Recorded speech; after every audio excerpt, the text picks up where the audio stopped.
Hi guys and welcome to English Language Arts Grade 6. Our topic for today would be writing about a humorous experience.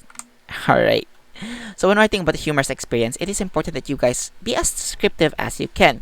That way your reader can visualize what truly happened. Because guess what? These experiences are something that you've experienced yourself. So that means if you're gonna be letting someone read about it, make sure that you try to bring them to the moment, to the experience. Try to let them visualize it. And how would you let them do that? Use adverbs. When you use adverbs, you could clearly help to give the reader a clear picture of what happened. Example. This is an example with no adverbs, right? So, when I was young, I peed in front of girls during a parade. Okay, you might find that a little bit humorous, okay, but is it humorous enough? Or does it really elicit that much of a humor? Not really, although the experience is quite funny already as is, alright? But still, it could actually be improved. Here's a much better example. This time I use adverbs, and look at how much you've added compared to the other one, right? This one's much longer. So let me read it to you with adverbs, okay? Have you ever done something really embarrassing in front of a lot of people? When I was young, my family traveled to Baguio to attend the Panagbanga festival. I was still very young back then. It was in the middle of the float parade when I felt like I really had to pee. Because the whole session road was packed, we could not quickly find a place with a comfort room. My uncle told me that I should just go pee on the drainage by the road.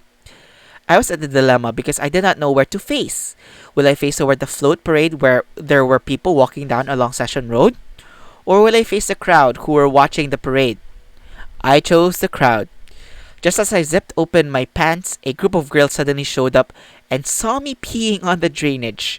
It was truly embarrassing. From then on, I learned how to hold my pee for a longer period so I would not experience that again.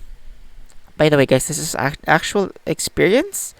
So in case you have like someone, someone who tells you a story of way back then when they experienced someone peeing in front of them, a kid peeing in front of them, and that was probably your aunts, right? That was probably me. Yeah, that was funny experience that actually happened when I was a kid. But I was a kid. You have to understand. I was really, really young back then. Usually when you're kids, you can't hold your pee for too long. Okay, I'm explaining too much. I'm defending myself too much. Anyways, right? So what you guys are going to do? You guys are basically going to do something like that. So how are you going to do that? First and foremost, do a pre-write. Think or recall a humorous experience. It need not to be very funny. Need not to be very funny. Just enough to bring a smile to the reader. Me. Okay? It can be embarrassing as well. Recall the details which you can answer the adverbs with the adverbs, sorry. Use four or more different kinds of adverbs. Not four or more adverbs itself, no, different kinds of adverbs. You can create a mind map to help you remember the details. What's a mind map? It looks like this. It's a very rough sketch of a mind map, but it's basically like this, right? Unlike a web, right?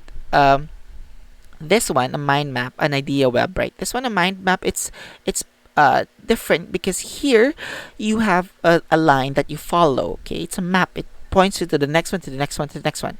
So the first circle there's the beginning, right? And then you could probably place different details, and then sometimes some big circles would be bigger details, stuff like that, and then until you reach the end. That's a mind map, okay? Right? You can do it, you cannot do it, it's fine by you, but this would actually help you guys remember the different details in your story. A good mind map would have at least 5 bubbles. So 5 or more bubbles would actually be best.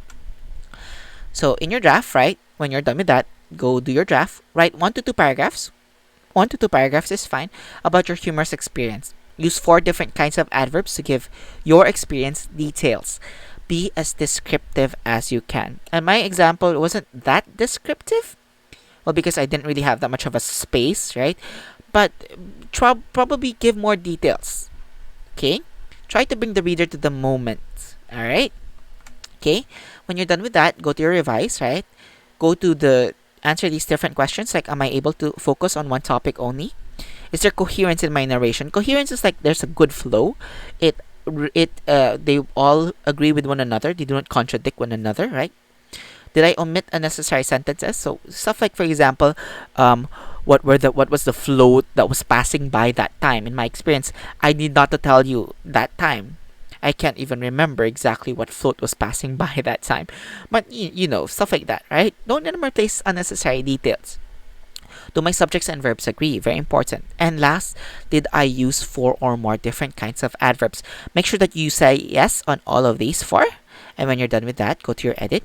Check for grammar, spelling, indentation, and punctuation mark errors.